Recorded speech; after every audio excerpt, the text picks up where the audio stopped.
Algumas coisas na vida que me entristecem muito e dá até para chorar por algumas pessoas. Elas são chamadas por Deus, recebem o ministério, estão sendo usadas poderosamente, mas aí surge uma oportunidade de serem vereadores, deputado estadual, federal, senador, prefeito, governador, presidente da República, ministro do STF, por aí afora vai, empresário, e eles largam o ministério. Em João 6, versículo 17, está escrito assim: sabendo, pois, Jesus que haviam de vir e arrebatá-lo para o fazerem rei, tornou-se a retirar-se dele, ele só para o monte. Foi lá orar a Deus, Deus está tudo errado, eu não quero ser rei.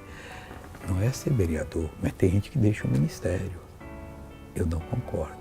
Eu acho que essa pessoa devia renunciar ao cargo que elegeram e voltar a pregar a palavra de Deus. Porque nós somos chamados para fazer a vontade do Altíssimo. Só esta. Veja essa pessoa que foi abençoada. Mara, o que Jesus fez por você nesses braços? Curou dos meus 2 braços. Você não podia levantá-los? Quanto tempo? Há mais de 3 anos. Estou emocionada, Mara. Doía, Mara? Pô, pastor, eu tinha tal da gota nos meus braços. Gota que deu no seu braço. Até que altura você levantava sem dor? Só até aqui.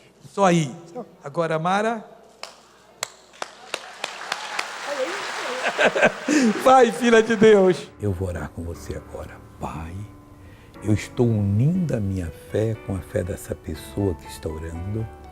Eu estou aqui para repreender o mal da vida dela e Deus e colocá-la no lugar certo, porque essa fascinação maligna está repreendida agora e saia com todo o sofrimento que ela está trazendo, em nome de Jesus.